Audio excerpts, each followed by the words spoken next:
Yo, what's up guys? P on Way is back. Alright, Assalamualaikum and salam sejahtera pada korang yang menonton channel P on Way Vlog.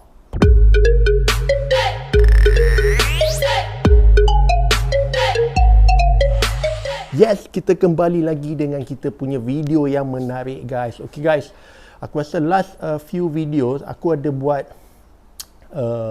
ulas satu video berkenaan tentang video viral VVIP masuk solat Jumaat tanpa kena tunggu macam tu kan. Kan korang tahu video tu agak kecoh juga kan. Dan kali ni adalah video susulan di mana Imam Besar Masjid Putrajaya memperjelaskan isu yang hangat diperkatakan hari itulah. Dan aku tak tahu adakah antara korang yang dah dengar penjelasan daripada Imam Besar Masjid Putrajaya ni. Kalau dah, tak apa, korang dengar sekali lagi. Mana yang belum, kita dengar dulu penjelasan dia. Kita viralkan benda tak betul. Ni semalam saya kena jawab ni tuan-tuan. Semalam ada orang viralkan video VIP masuk sembahyang Jumaat di Masjid Putra sedangkan orang awam tak boleh masuk.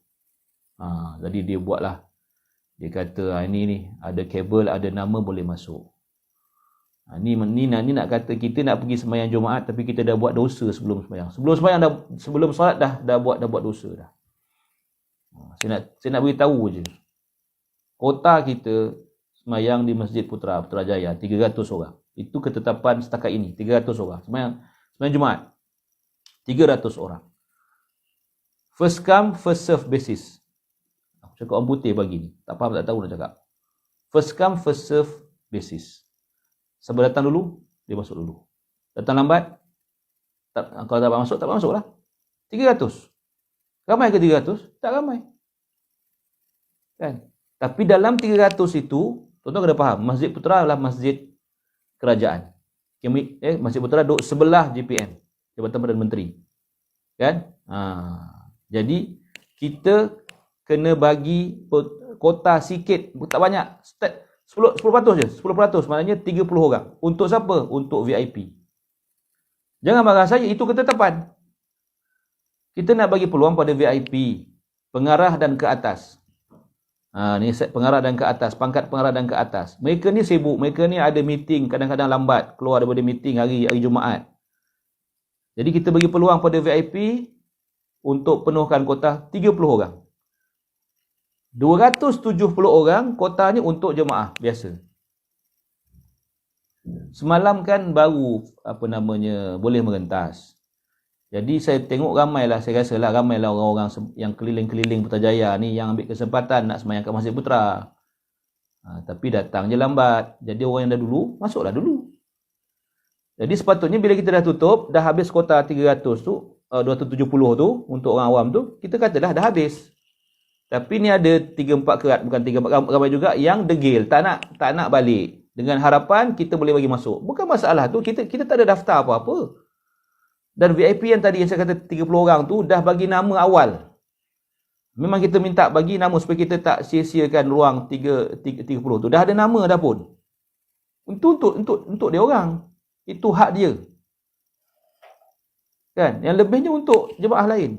Tapi dah dia lambat, dia tak nak balik, duduk depan pagar tu. Dia duduk macam tu. Bagilah masuk. Apa nak masuk? Kau ingat apa? Lepas tu ambil gambar. Itulah perangai orang kita. Saya cakap saya tak redha benda tu. Saya doakan supaya orang yang buat ni dapat hidayah Allah. Ya. Saya doakan siapa yang duk ambil gambar, viralkan tu, dapat hidayah Allah. Ya. Tapi kena datang jumpa saya dulu. Minta maaf. Kalau ada yang mendengar ni lah, tolong sama sampaikan. Kadang-kadang orang kita ni, dia anggap orang masjid ni macam orang tak ada otak.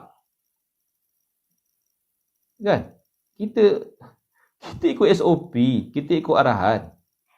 Dah, saya tak nak cakap lah benda tu. Kan? Saya dah jawab. Kalau siapa boleh tolong sampaikanlah. Kan? Boleh ambil video yang saya cakap ni, apa kerat sikit, hantarlah siapa-siapa yang rasa-rasa nak kongsi. Benda-benda macam ni lah, tak payahlah. Kita dah dah memang penuh, baliklah.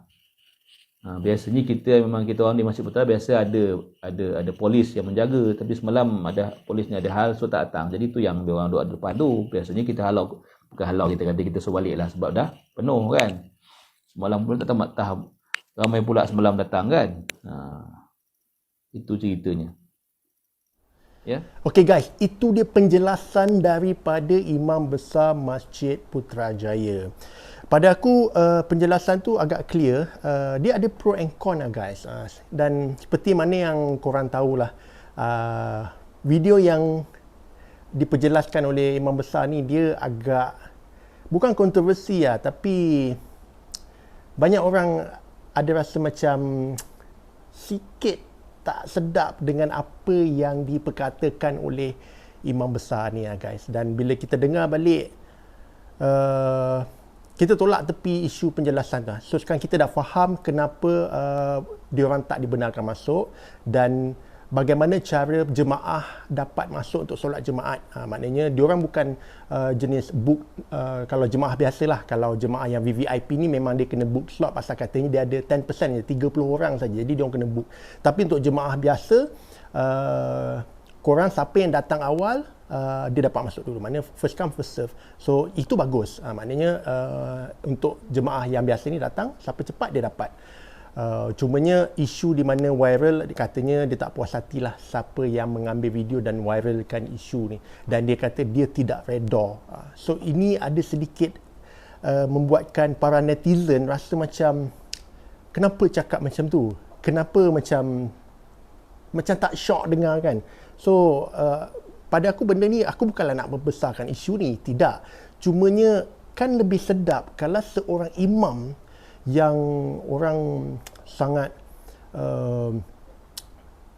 macam mana nak cakap, orang kira sanjung lah. Sebab kita selalu kalau kita angkat orang-orang yang pandai bab ilmu agama, ustaz ke apa, aku selalu akan menyanjungi mereka sebab mereka ada ilmu yang kita boleh belajar. Pada aku kan lebih baik kalau seorang yang imam masjid besar berkata, tak apa, kita buang yang keruh, kita ambil yang jernih, mana yang ni saya maafkan, saya redha, maknanya saya doakan supaya pintu hidayah ada terbuka. Dia berkata lembut macam tu kan lebih enak didengar daripada saya tidak redha siapa yang buat tu dan datang jumpa saya untuk minta maaf. So aku rasa macam kalau perkataan macam ni datang daripada orang yang biasa, mungkin tak ada isu sangat. Mungkin macam orang netizen ni dia tak ambil pot sangat lah pasal orang biasa kan. Kadang-kadang kita tahulah iman diorang macam mana kan, takat-takat macam tu. Tapi kalau datang daripada seorang yang pada aku tokoh ilmu agamawan ni lah, sebab bukan calon-calon orang dapat imam jadi imam masjid, especially masjid besar, Masjid Putrajaya yang dikatakan masjid kerajaan tu kan.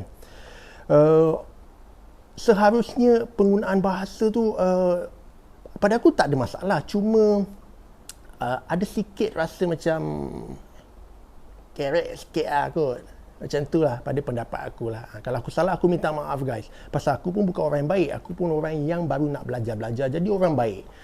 Dan itu yang buat aku rasa para netizen rasa macam tak sedap dengan apa yang dikatakan oleh imam ni. Sebab dia imam. Jadi aku rasa seorang imam kena menunjukkan satu image yang, bukan image lah, satu sifat yang lebih berbentuk positif, sifat yang lebih berbentuk akhlak yang lebih macam mana nak cakap, yang lebih baik lah, yang lebih smooth, yang lebih sopan macam tu. Dia mengingatkan aku kepada dalam banyak-banyak agamawan di Malaysia yang paling aku sanjung guys, paling aku sanjung adalah Tuan Guru Nik Aziz. Dan aku pernah berjumpa dengan Tuan Guru Nik Aziz. Orang ni sangat-sangat soft spoken, lembut, positif, dan bila dia bercakap dengan seikhlas hati. Dan Tuan Guru Nik Aziz jugalah salah satunya tokoh agama yang nasihatkan aku. Waktu aku jumpa, aku seorang pengarah dan aku seorang pelakon. Dia bercakap aku, jangan berhenti buat, tapi buatlah lebih banyak filem atau drama yang berkonsep dakwah. Dan selepas tu lah aku rasa macam, yelah, aku nak buat filem-filem yang berkonsep dakwah. Akhirnya keluarlah filem Ustaz Mu Tunggu Aku Datang. Dan sebabnya kenapa aku lebih tertarik dengan orang yang mempunyai hati yang ikhlas ni guys. Sebab tu banyak kali aku ingatkan dengan korang guys, kita ni kalau buat dosa dengan Allah selain dosa syirik, insya-Allah bila kita mohon maaf, kita bertaubat, kita minta ampun kepada Allah, Allah akan maafkan. Tetapi dengan manusia guys, kita baru dapat satu contoh yang macam ni. Belum tentu manusia akan maafkan kita lagi guys. Walaupun dia punya ilmu agama dia tahap tinggi, tak macam kita ni, belum tentu lagi dia nak maafkan kita. Dan pada aku, video yang direkod oleh brother ni, dia bukan mengaibkan siapa-siapa.